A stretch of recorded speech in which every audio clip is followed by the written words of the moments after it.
Allahümme salli ala Muhammed ve ali Muhammed. Euzu billahi mineşşeytanirracim. Bismillahirrahmanirrahim. Selamun aleyküm əziz izləyicilər. Xoş gördük sizləri. Allah Müteal bu ayda etdiyimiz ibadətləri, itaətləri sizlərdən və bizlərdən qəbul eləsin inşallah. Bu ay əzizlər rəhmət, məğfirət ayıdır. Bu ayda çoxlu dua edək, günahlarımızın bağışlanmağını Allahdan istəyək. Əzizlər, bugünkü mövzumuz bəzən çox səhlənkarlıq eləyirik. Hansı mövzudur ki, biz iftar vaxtı süfrələr, sərilər, dua etmək vaxtıdır. Allah müəyyən bir vaxtı orada qərar verir ki, insan o vaxtı dua etsin. Allahla razı niyaz etsin. Ki, bəzən amma səhlənkarlıq edirik. Başımızı digər işlərlə qarışdırırıq. Azanın vaxtını gözləyirik ki, haçan azan verəcək, biz iftarımızı edəcəyik. Amma əzizlər, bizim üçün Əhl-i Beyt əleyhissalamın sözləri, Qur'anın sözləri ən önəmli sözlərdir. Onlar nə cürlə iftar ediblər, nə cürlə iftarın vaxtını gözləyiblər, nə cürlə dualar ediblər. Biz də onların o yolunu, sirəsini getməliyik ki, biz də iftar vaxtı o 5 dəqiqə, 10 dəqiqə iftara qalmış gözəl dualarla Allahın mübarək süfrəsinə biz üst tutmalıyıq. İftar süfrəsi qarın üçünmüdür, qəlb üçünmüdür? Əziz qardaşlar və bacılar, Ramazan ayında hər gün açılan ki süfrələr var, yalnız qarın doyurmaq üçün deyil. Bəzən biz bunu dərk eləmirik. Biz elə fikirləşirik ki, elə azan verilən kimi biz dərhal bir dənə xurma ilə və ya da su ilə orucumuzu açdıq, ondan kifayətlənirik, yox. Amma o ac qalan vaxtı var ki, o iftar vaxtı var ki, iftara qalan müəyyən bir vaxt var, biz o vaxtda Allahın razılığını əldə edə bilərik. Buyurur ki, iftar anı bir imtihandır, əzizlər.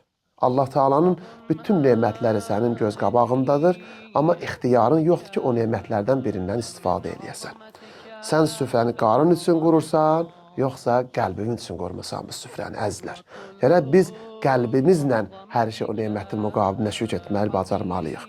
Necə ki, İmam Cəfər Sadiq əleyhissalam buyurur ki, İnnəl lis-sa'im ində iftarihi də'vətən la turaddu. Həqiqətən oruç tutanın ki var, iftar anında elədiyi dua heç vaxt geri qaytarılmaz, rədd olunmaz. Bir insan ki, iftara müəyyən bir vaxt qalıb, orada Allahla nə istəsə, Allah onun duasını qəbullənir. Necə ki, hədislərdə var ki, Allah iftar vaxtı öz rəhmət qapılarını açar, bəndə ondan razı niyaz eləsin, öz günahlarının bağışlanmağını istəsin Allahdan. Deməli, iftar anı təkcə yemək vaxtı deyil, əzizlər. Biz ancaq yeməyi orada fikirləşməməliyik. Dua, şükür və qəlbin tərbiyəsi ayıdır. Bu ayda biz qəlbimizin eləməliyik, Allahın dediklərindən tərbiyələndirməliyik. İmam Əli əleyhissalam buyurur ki, Kəm min saimin leysə ləhvun min siyamihi illəl-cu' və-zəma. Neçə oruç tutan var ki, orucdan yalnız onlar üçün aclıq və susuzluq qalır. İftarı gözləyirlər ki, haçan iftar olacaq, biz orucumuzu açaq, bizim canımız qurtarsın. Amma insanlar var ki, müəyyən vaxtı, o iftar vaxtını qənimət bilib, Allahla razı niyaz edirlər. Necə ki, bizim Əhl-i Beyt əleyhissalamından gələn bizim üçün dualar var ki, iftar vaxtında biz məxsusi duanı deyirik ki, əllərimizi qaldırırıq Allah dərgahına. Allahümmə ləkə sumtu və alə rizqikə əftərtu və aleykə təvəkkəlt. İlahi, sənin üçün oruç tutdum, sənin ruzinlə iftar etdim və sənə təvəkkül etdim. 3 dənə ən böyük nüans var ki, sənin üçün oruç tutdum, sənin ruzinlə iftar etdim və sənə təvəkkül etdim. Bu 3 böyük nemət Allah Teala iftar vaxtı gətirib bizə nə eləyir? Xatırladır ki, bu nemətin biz qədrini bilməliyik. İftar anında Allah'a çox xatırlayaq. Şükür etməyi çoxaldaq, başqaları üçün dua etməyi çoxaldaq. Bəzən bizim süfrəmizdə olan nemətlər var, amma elə adamlar var ki, onların süfrələrində heç nə yoxdur. Özümüz üçün istədiyimiz biz başqaları üçün də istəməliyik ki, onların da süfrəsində o nemətlərdən olsun. İmam Əli əleyhissalam buyurur ki, Əs-saimu ində fitrihi kəsa'ətil məğfirə.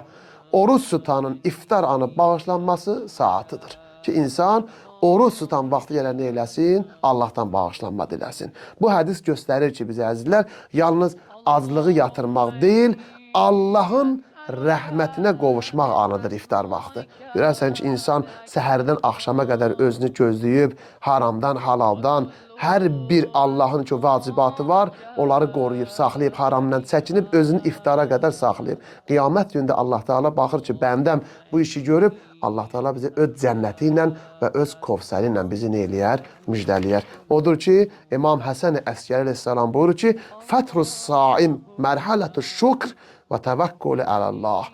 Oruclunun iftarı şükür və Allahın üzərinə təvəkkül mərhələsidir ki, biz oruc vaxtı gərək öz təvəkkülümüzü, öz şükrümüzü Allaha neyləyə bildirək. İftar vaxtı qəlb təmiz olmalı, negativ hisslərdən biz özümüzü neyləməliyik, uzaq etməliyik. Allah elə eləsin ki, hər iftarımız qəlb və ruh süfrəsi olsun. Savab dolu və qəbul olunan dualarla bərəkətlənmiş olsun inşallah. Allahdan dua elə ki, bizim oruclarımızı həqiqi oruclardan qərar versin. İftar vaxtı bizi həqiqi, mənəvi və əqidəli olan bəndələrindən inşallah qərar versin ki, dualarımız Allah dərgahında qəbul olsun. Vəssalamu aleykum və rəhmətullahi və barakatuh.